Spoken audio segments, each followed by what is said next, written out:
Nous allons parler de l'entraide aux personnes âgées et aux autres personnes vulnérables, de l'isolement lié à la perte d'autonomie dans les territoires et d'une solution, BIPOP, qui est un dispositif complet de coordination de solidarité, de proximité pour la prévention de l'isolement. Et ceci avec sa fondatrice, Anne Guénan. Bonjour Anne.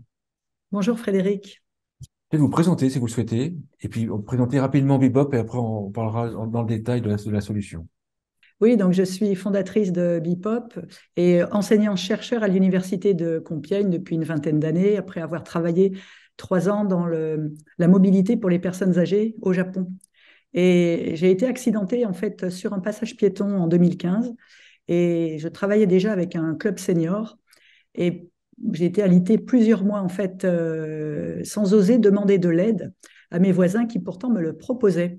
Et c'est là qu'est venue, je dirais, l'origine de Bipop. Comment aider, favoriser le fait d'oser demander de l'aide quand on est en situation de fragilité. Et puis, de nouveau sur pied, eh bien, j'ai questionné les personnes âgées du club senior de Compiègne qui m'ont en effet confirmé que la question de demander de l'aide, elle est beaucoup plus difficile à aborder que le fait de proposer son aide. Et c'est là que me sont venues des idées pour équiper, pour faciliter ce frein, pour le réduire en fait, et faciliter le fait de demander de l'aide par différents petits prétextes qu'on vient encapsuler dans la technique.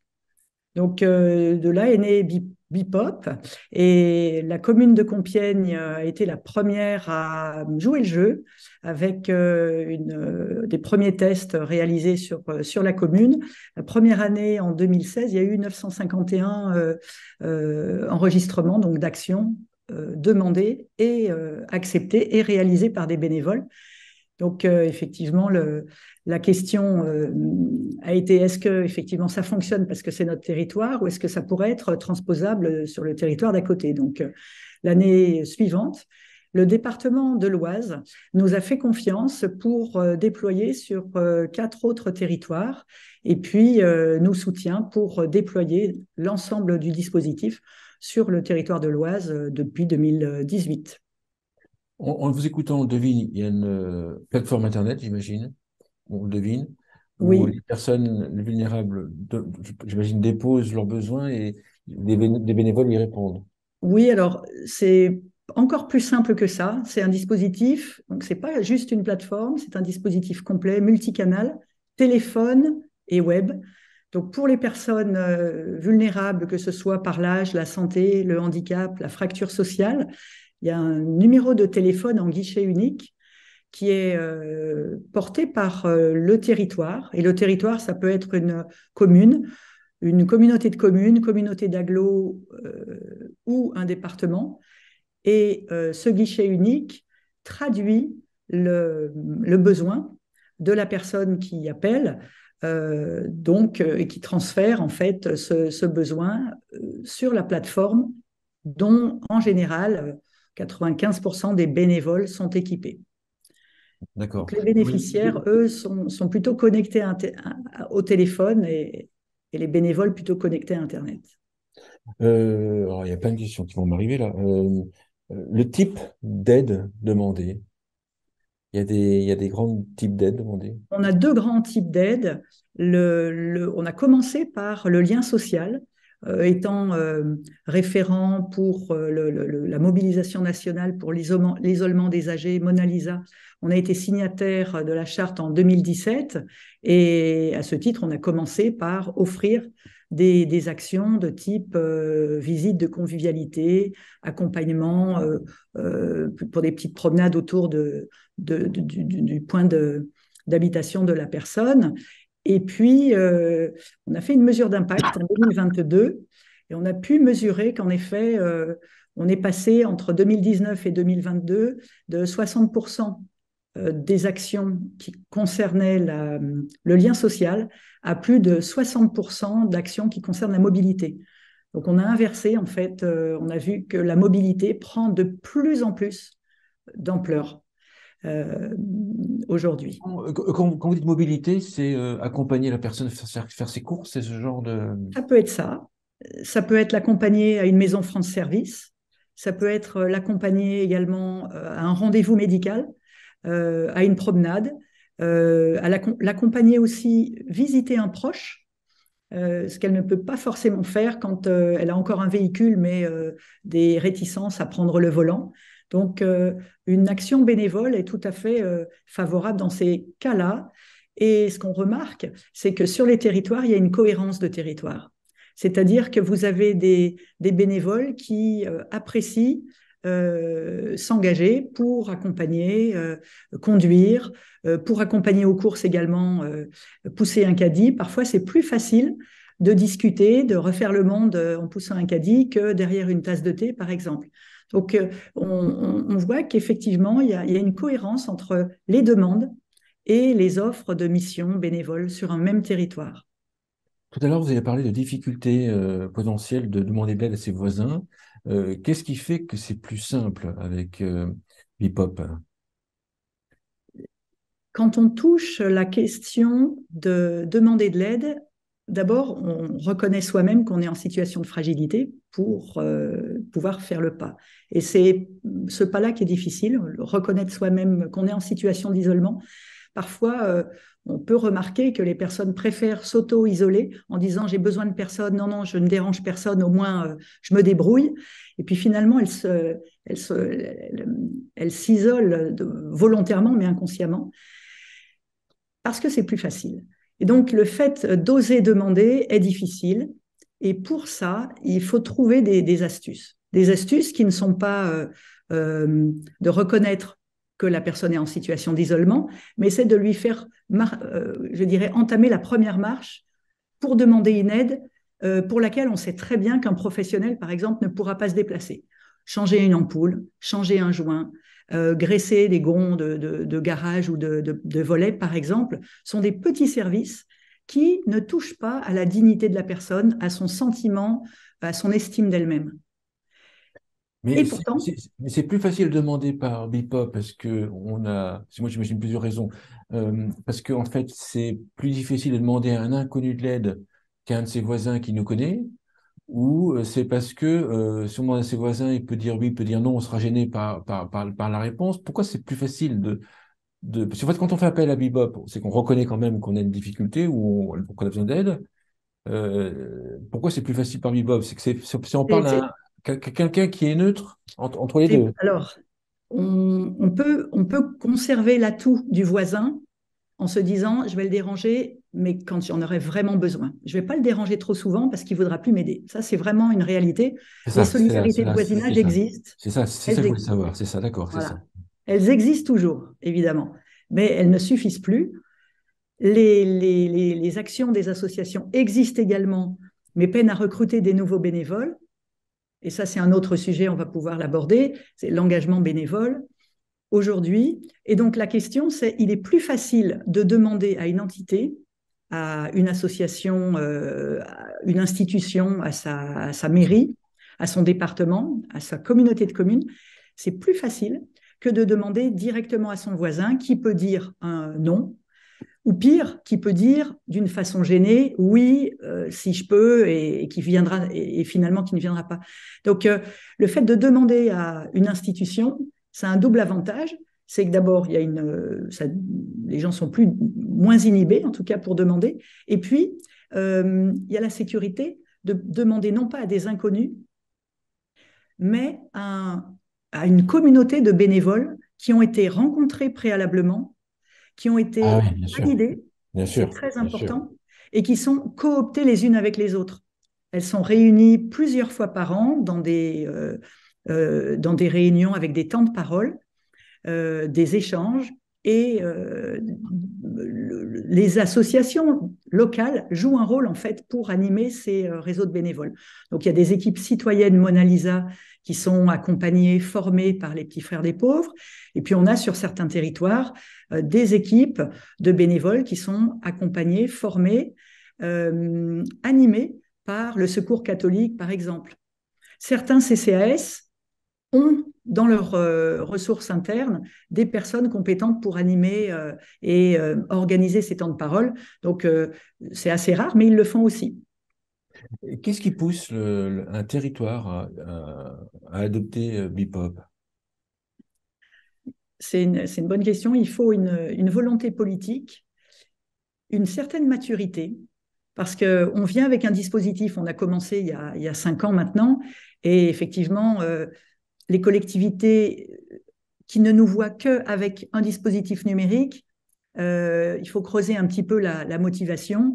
Et nous, on a identifié des critères qui permettent d'évaluer si la collectivité, avec sa volonté politique, a l'infrastructure et la maturité pour déployer avec succès et pérennité. Oui, Donc, en fait, c'est qu'il y a une réelle volonté d'apporter un mieux-être aux personnes concernées et pas uniquement mettre un site internet de mise en relation. C'est un peu ça. une voiture, voilà, on fournit une voiture, ça suffit pas. C'est ça, c'est Même ça. si vous avez le garage, il vous faut un pilote, il vous faut une carte, un GPS éventuellement, et puis du carburant et une destination. Mm. Donc la destination ne fait pas tout, il faut aussi savoir comment y aller. Et c'est là qu'on a toute une ingénierie d'accompagnement qui permet de comprendre, avant de lancer le dispositif, comment construire un écosystème, comment impliquer les associations locales, comment impliquer les bailleurs sociaux, comment impliquer les autres acteurs médico-sociaux, les aides à domicile, les services infirmiers, éventuellement le centre hospitalier, et puis tout l'écosystème social, les maisons France Service, si elles existent, les maisons départementales, et puis j'en oublie certainement, évidemment, les CCAS s'ils existent, les gérontopoles de plus en plus seront impliqués. Donc, on a un rôle de coordination, de fédération en fait d'un écosystème. Et le dispositif, qui soit pendant son accompagnement humain avant le lancement ou pendant son accompagnement humain tout le long du programme, eh bien, on va guider la collectivité à lancer sa communication au bon moment, à informer, rassembler ses citoyens au bon moment, à constituer son comité de pilotage avec les bailleurs sociaux et les acteurs professionnels au bon moment, de sorte à ce que chacun soit porte-parole et acteur de ce système qui est initié par la collectivité, mais qui est porté par les citoyens et par les acteurs locaux. Les bénévoles, alors ma question est mal tournée, mais tant pis. Les bénévoles, ça peut être aussi, donc des personnes physiques, ça peut être aussi des acteurs, des associations sur le Oui. territoire. Oui, oui, absolument. Là, le dispositif numérique est simplifié au maximum pour les utilisateurs, que ce soit les territoires, les associations ou les citoyens. Mais derrière, il y a une ingénierie technique pour justement permettre à chacun d'exister avec ses caractéristiques et les spécificités qui les lient aux autres acteurs. Donc, une association peut tout à fait répondre présent, s'inscrire sur le dispositif et dire, moi, mes bénévoles, je les garde. J'ai pas envie de les inciter. Ils sont pas connectés à Internet, donc il n'y a pas de souci. L'association va pouvoir répondre à des demandes ponctuelles ou récurrentes de visites de convivialité, d'accompagnement aux courses, à la promenade, etc. Et puis, va déléguer ensuite à ses bénévoles par ses relais traditionnels qui sont le téléphone, par exemple. Si je dirige un territoire, par exemple, si je suis un directeur d'autonomie d'un département, je vous contacte, je dis voilà, j'ai regardé la vidéo, le grand entretien, je suis intéressé par votre service.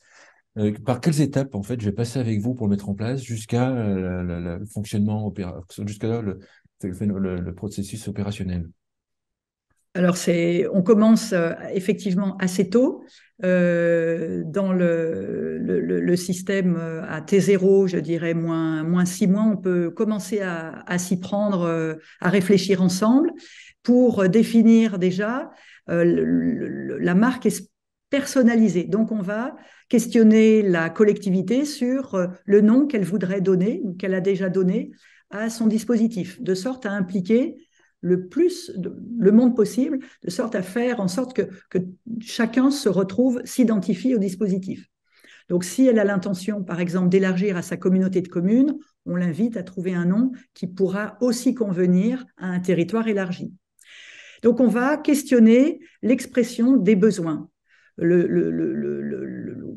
la structuration de son comité de pilotage, qui elle souhaite impliquer. Est-ce qu'elle a déjà constitué un audit de territoire? Est-ce qu'elle a déjà questionné ses citoyens?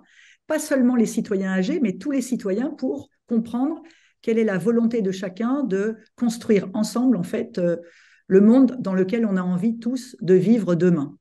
Donc la question des personnes fragiles, elle s'intègre en fait dans une question du bien commun et du bien vivre ensemble sans limite ou sans spécificité.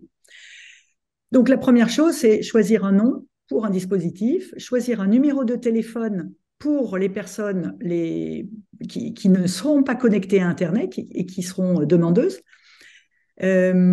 Identifier si un vivier de bénévoles préexiste, à travers des associations locales actives dans l'entraide, par exemple, identifier des associations, des professionnels, des ambassadeurs éventuellement, ça peut être des responsables d'associations très dynamiques.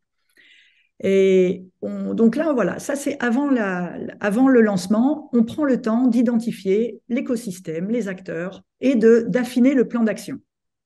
Et puis nous, ça nous permet également de construire le site, la plateforme outil de gestion qui sera la plateforme dédiée au territoire et le site qui sera visible et accessible par les bénévoles et les bénéficiaires connectés, ainsi que les associations.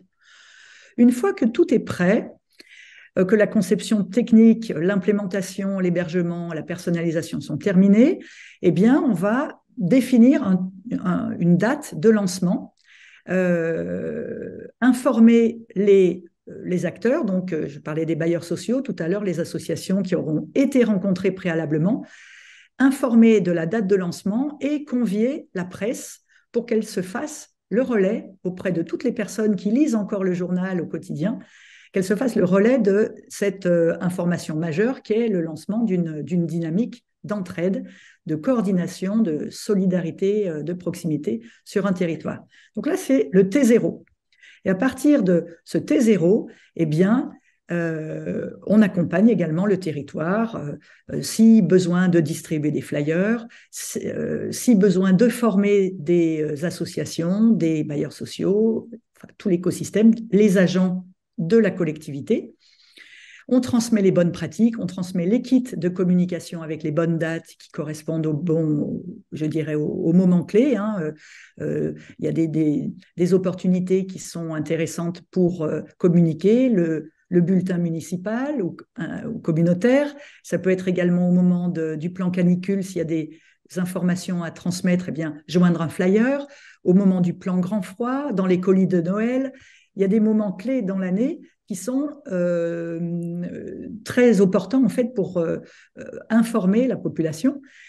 Et puis ensuite, eh bien, à partir du T0, on accompagne le territoire à rencontrer et inscrire les bénévoles, animer le réseau de bénévoles avec une ou plusieurs associations, parce que ça peut être également plusieurs associations qui ont des rôles et des missions différentes. Certaines vont préférer former au bénévolat, d'autres vont préférer animer, organiser ces temps de rencontre.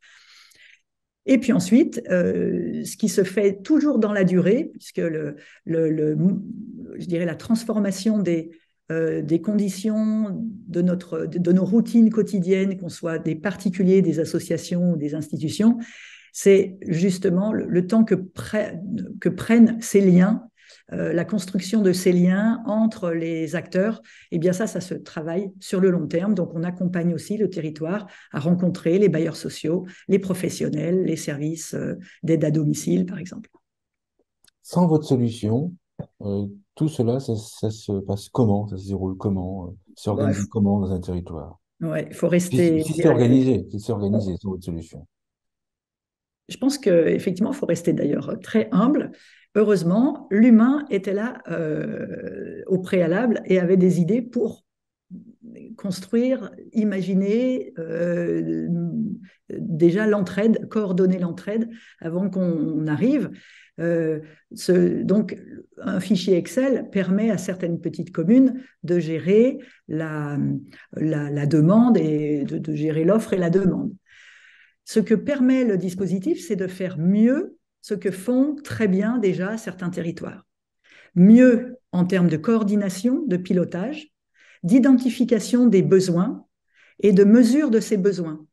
On est capable de mesurer le temps, par exemple, que prendront les bénévoles pour répondre à tel ou tel type d'action. Ça, c'est très intéressant. On peut mesurer l'appétence, par exemple, d'un territoire à répondre à des besoins de mobilité. On peut mesurer également l'expression du besoin de la mobilité. Et on l'a vu, hein, on est passé de 40% à plus de 60% de besoins de mobilité. Par chance, les bénévoles répondent présents. Et ce qu'on a pu mesurer, c'est que à 49%, les actions demandées, donc postées sur les plateformes, sont acceptées en moins d'une heure.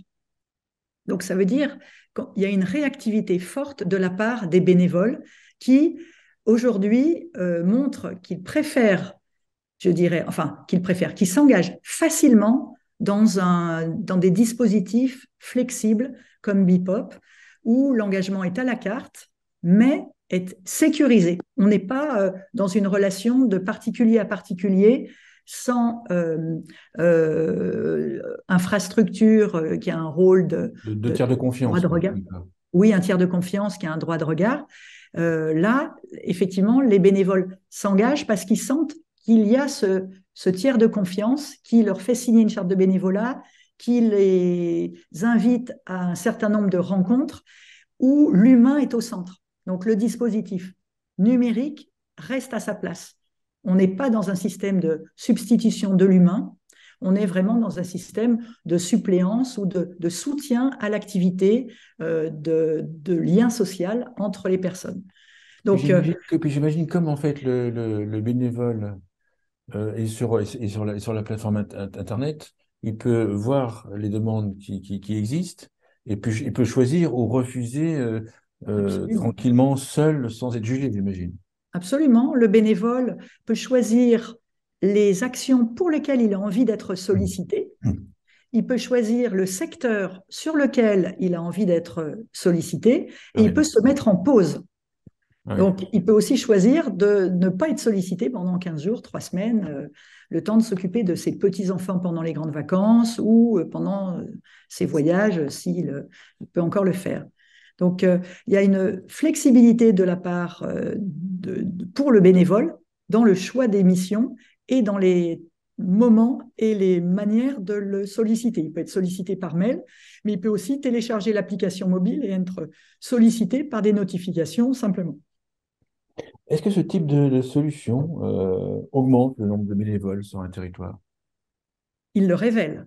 Il le révèle. On s'aperçoit en effet, et c'est ce qu'on va mesurer en 2023, on constate que les personnes s'engagent. À 48%, ce sont des actifs. À 52%, ce sont des personnes retraitées. Et elles s'engagent parce que flexibilité. Donc, elles peuvent ensuite s'inscrire dans une association qui, justement, s'est engagée à animer, à former au bénévolat. Donc, les associations sont bénéficiaires de cette mise je dirais, en réseau, en écosystème, parce qu'elles viennent proposer leur soutien pour l'animation et elles en sont bénéficiaires également parce qu'elles recrutent ainsi des nouveaux bénévoles. Plus elles rajeunissent leur bénévolat et elles peuvent également ouvrir à de nouveaux bénéficiaires si elles s'intéressent par exemple à des visites de convivialité ou à des accompagnements. Oui, à vous écouter, en fait, vous apportez la liberté Enfin, moi, je vois ça comme ça, la liberté aux bénévoles. C'est la demande. Hein. Si vous lisez le rapport de France C'est ça. Bénévolat, il y a Et donc, en une... fait, vous attirez des gens par exemple, ceux qui n'osent pas forcément dire non, surtout dans les bénévoles, il y a quand même des gens qui sont très humains, qui n'osent pas forcément dire non. Si c'est organisé avec un tableur Excel et puis que j'ai quelqu'un qui m'appelle au téléphone, même si c'est pas la personne, mais un intermédiaire qui m'appelle, je me sentirais peut-être mal de dire non. Parce que si c'est sur une plateforme informatique, j'ai la liberté de dire non sans être jugé quelque part. Oui, et puis C'est vous important, hein. pouvez ne pas dire non. Vous pouvez laisser passer. Oui, bah Parce oui, que vous êtes oui, encore mieux, Et bien oui, sûr, vous c'est savez que évident. Ah oui, c'est on va fort, c'est ça. différencier les demandes qui vous sont transmises à vous et les demandes qui sont transmises à plusieurs personnes. Donc, Ouais. ou tout le réseau. Donc, certaines, vous pouvez les accepter, puis certaines, vous pouvez juste les laisser passer. Et ça vous donne une liberté considérable qui change en fait complètement la manière de s'engager, qui lève les freins de l'engagement Bien sûr, bénévole. bien sûr, bien sûr, bien sûr. Parce que Euh, l'engagement à la carte, en fait, est en augmentation en France. ouais, c'est en fait, je veux pouvoir aider qui je veux, quand je veux, comme je veux. C'est un peu ça l'idée. Donc, laissez-moi la liberté de décider quand, comment, quoi. Et puis comme vous avez dit, de ne pas être estampillé, avoir dit non ou ne pas avoir répondu. C'est ça. Et je Ouais. rajouterais en toute sécurité également. Est-ce qu'on En peut toute demander... sécurité, c'est important parce que les bénévoles se connaissent, se reconnaissent. Donc, il n'y a pas de, comment dire, la cooptation, le Oui, fait. Ça, c'est ah vraiment oui, important de oui, s'appuyer oui, sur la confiance humaine. On oui. n'est pas dans un système qui vient surenchérir sur la demande de papier qu'on viendrait consigner dans le dispositif numérique. On dit la confiance, c'est quelque chose qui relève de l'humain. On a des outils pour permettre Ah oui, de... la sécurité, alors là, sécuriser les bénévoles Oui, sur ce point-là. absolument. D'accord. D'accord. Parce que comme ils sont cooptés, vous leur demandez moins d'éléments sur eux. On demande des éléments, on demande d'aller voir, etc. Mais ce qui fait la force, en fait, c'est la force d'un groupe, c'est la force d'une communauté, d'une équipe qui se Ah bah, constitue c'est bien vu, c'est bien vu. et qui se reconnaît. Donc, elle se connaît et elle se reconnaît. C'est bien vu.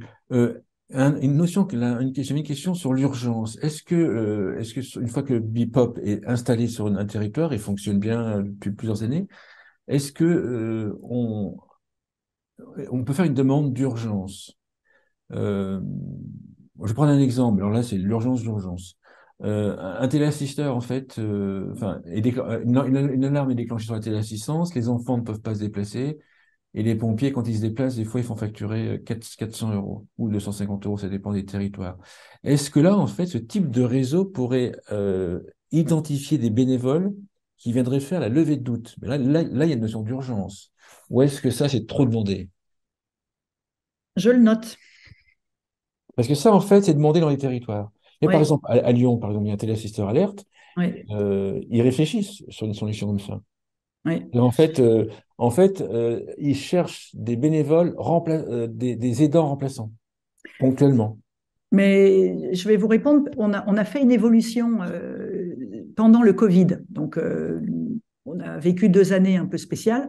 Et pendant le premier confinement du printemps 2020, on a eu une recrudescence d'engagement et les bénévoles nous envoyaient des mails en nous disant, il y a un bug dans votre système, on m'a dit qu'il y avait une mission à prendre et elle a disparu. Et en fait, on s'est rendu compte que les bénévoles sautaient sur l'occasion de sortir de chez eux, j'imagine, ou avaient beaucoup plus de temps, enfin s'organisaient autrement et acceptaient les demandes en moins de quelques minutes. Donc en fait, ils se ruaient, dès qu'ils avaient une notification, ils se ruaient sur la demande, l'acceptaient, et les autres bénévoles ne voyaient plus la demande. Donc on a fait une évolution qui était de dire, à partir du moment où un bénévole prend la demande et qu'elle a été envoyée en même temps à d'autres bénévoles, ces autres bénévoles la voient en grisé, enfin ils voient qu'elle a été prise par Ah un oui, oui, premier elle a été bénévole. prise il y a quelques Voilà. temps, effectivement, d'accord. Donc ça, c'est pour répondre à votre Ah question. oui, oui, L'urgence, ça répond à la question. Donc en fait, ils sont tellement entre guillemets accros à aider quelqu'un c'est en ça. fait, ils Et, répondent très rapidement. C'était ma et question, donc, je pense. on est en capacité de répondre positivement à votre suggestion, qui est de dire, si en effet une personne, par le biais de la téléalarme, a une information, eh bien, on peut mobiliser le réseau de bénévoles et on pourrait effectivement identifier, on peut tout à fait filtrer hein, par des systèmes très simples, les bénévoles qui se rendent disponibles pour des levées de doute en cas d'urgence. Est-ce qu'il y a des services, parce que la frontière entre bénévolat et services commerciaux, en fait, euh, Oui. vous la faites comment, cette frontière-là? Je dirais par le plaisir du partage. À partir du moment où ça devient une corvée ou un devoir, je pense qu'on dépasse un petit peu. Euh, il y a le sens de la mission qui est très important, donc il faut que la mission fasse sens, mais je vous explique ce qui est derrière ma pensée, c'est que parfois, il faut former le bénévole au bénévolat, lui dire qu'effectivement, il faut que ça reste un plaisir et une relation humaine partagée. Et il ne faut surtout pas rentrer dans une relation maître-valet avec le bénéficiaire. Voire parfois maître-esclave quand la personne qui demande a des exigences qui dépassent justement le cadre d'une relation humaine de don contre don, hein, de temps donné, partagé. Donc, on a de la pédagogie et les bénévoles aussi doivent faire de la pédagogie auprès de certains bénéficiaires pour leur dire, écoutez, là, c'est plus de l'ordre de mon action. Peut-être qu'effectivement, il faudrait qu'un professionnel, ça peut être un ergothérapeute ou un professionnel de l'aide à domicile, qui va venir vous aider parce que là, on n'est pas en train de changer un joint, mais là, je suis en train de faire votre vaisselle et elle n'a pas été faite depuis une semaine, etc., etc. Donc, les bénévoles sont aussi des citoyens qui sont des sentinelles finalement pour relayer des besoins qui peuvent être diffus, hein, parce que le bénévole n'est pas non plus un professionnel qui va identifier si les points de passage de la personne chez elle ont trop de tapis et peuvent amener une chute, ou un bénévole ne va pas être capable de dire s'il faut mettre une rampe à tel endroit, etc. Sûr, Mais bien, il bien, peut bien sûr. identifier qu'il y a potentiellement une petite baisse dans l'indépendance de la personne aidée et qu'elle pourrait bénéficier d'un regard professionnel pour continuer à vivre bien, en bonne santé, avec des petites aides supplémentaires, mais qui lui permettent de continuer de mener sa vie telle qu'elle l'entend. C'est ça l'objectif au fond. C'est de donner des capacités d'action à des personnes qui perdent peu à peu en autonomie, soit parce qu'elles voient moins bien, elles entendent moins bien, elles se déplacent un petit peu moins bien. Ben, c'est pas grave, on a tous d'abord des constitutions différentes, on a tous des compétences, des capacités différentes, et pourtant, on trouve sa place dans la société. Donc, notre mission au sein de Bipop, c'est de redonner des capacités d'agir à des personnes à qui il suffit d'une petite aide pour qu'elle continue de vivre à domicile. Un exemple, une personne qui ne peut plus sortir pour aller faire son marché. On va trouver une solution. Ça peut être le portage des repas à domicile. Et ça, c'est dommage, parce qu'une personne qui va se faire porter ses repas à domicile, elle va elle va plus avoir de quoi recevoir, par exemple. Elle va moins accueillir de personnes chez elle.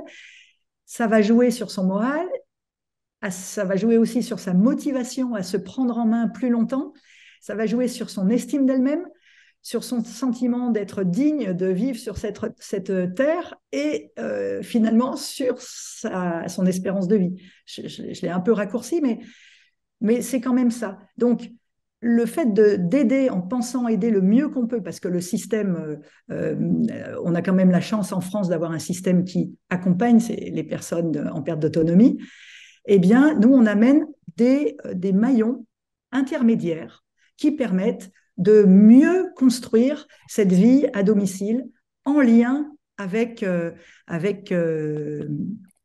son réseau social de proximité. Sur Compiègne, le système est installé depuis combien de temps? Enfin, est en route de dispositif? On a testé en 2017, il est installé depuis 2018, donc depuis 4 ans. D'accord. On peut avoir quelques chiffres si c'est pas confidentiel. Il y a quoi si on parle de personnes âgées déjà. Enfin, il y a quoi une Alors, personne âgée à Compiègne à peu près, puis une personne vulnérable, alors peut-être je n'ai un pas peu imaginer. préparé Compiègne précisément, Mais mais bon, de mémoire, on est sur 7000 personnes, dont 4000 à peu près bénéficiaires, enfin 3500 bénéficiaires et 3500, un petit peu plus, 3800 de bénévoles. d'accord. Et donc ça a engendré 900, un peu plus de 900. Non, non, non, la première année, il y avait peut-être 100 personnes D'accord. bénéficiaires et une vingtaine de bénévoles. D'accord. Et maintenant, c'est beaucoup plus. Maintenant, c'est beaucoup plus et le type d'action, en fait, on s'aperçoit que les visites de convivialité sont plébiscitées. L'accompagnement aux courses, je crois, est l'action la plus demandée. Donc, la volonté, en fait, des personnes de continuer à faire leurs courses, j'imaginais pas, en fait, l'importance que ça peut avoir dans la vie quotidienne. C'est donner cette autonomie-là, c'est donner l'autonomie de choisir ce que la personne va manger, mais choisir ce qu'elle peut aussi offrir. Et donc, lui permettre de maintenir ce lien avec une vie sociale. Pour gérer ce dispositif à Compiègne, qu'on comprenne, il faut combien de salariés? Alors, pour une collectivité, on a plusieurs types d'investissement de la collectivité.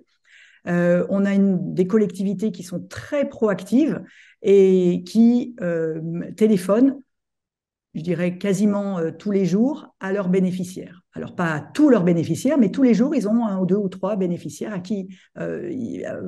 auprès de qui ils prennent des nouvelles pour savoir si tout va bien et si ils sont dans une belle, si leur semaine va se dérouler comme ils le souhaitent. Donc, ils sont proactifs et ils questionnent la personne sur ses besoins et les besoins à venir et puis les missions qu'ils ont accueillies passées. Donc là, ils sont en autonomie et ça représente une personne.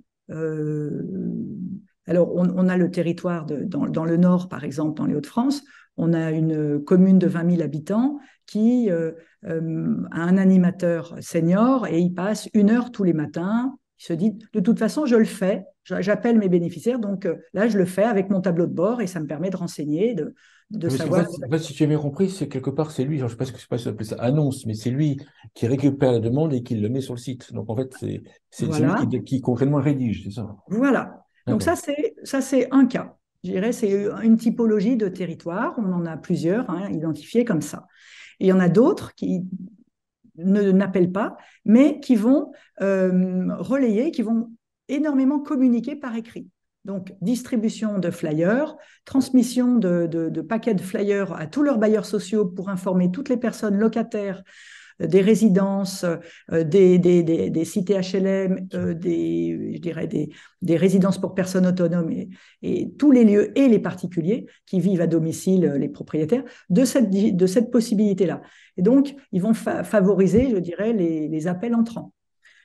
Sur une collectivité, on a aujourd'hui ça peut être un appel par jour sur des petites collectivités, à 5 appels, 10 appels par jour. 10 appels par jour, c'est sur des grosses agglomérations. D'accord.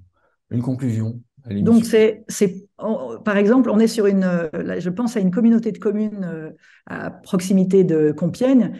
La personne, donc l'agent de la communauté de communes, nous dit, moi, je veux répondre au téléphone.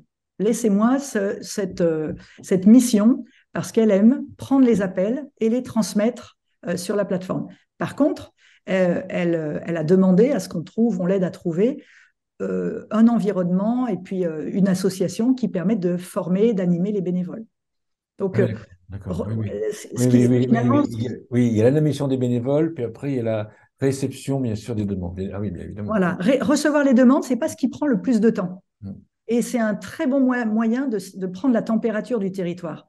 Donc, les territoires, c'est pas une charge, c'est pas un ETP en plus, c'est peut-être un 20e, un 30e d'ETP. Donc, c'est pas, les personnes le font sans surcharge perçue, je dirais.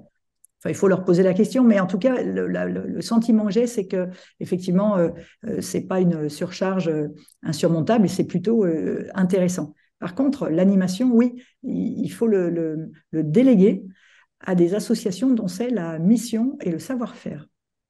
Il y en a beaucoup, entre les Petits Frères des Pauvres, le Secours catholique, la Croix-Rouge, les associations locales, le Secours populaire qui peut aussi prendre en charge certaines, et puis toutes les associations qui sont créées localement et qui jouent ce rôle-là. Le tissu associatif est très, très dynamique.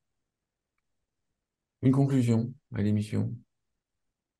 Eh bien, la mise en œuvre, en fait, si vous souhaitez mettre en place un dispositif, c'est tout à fait envisageable sur des petites communes.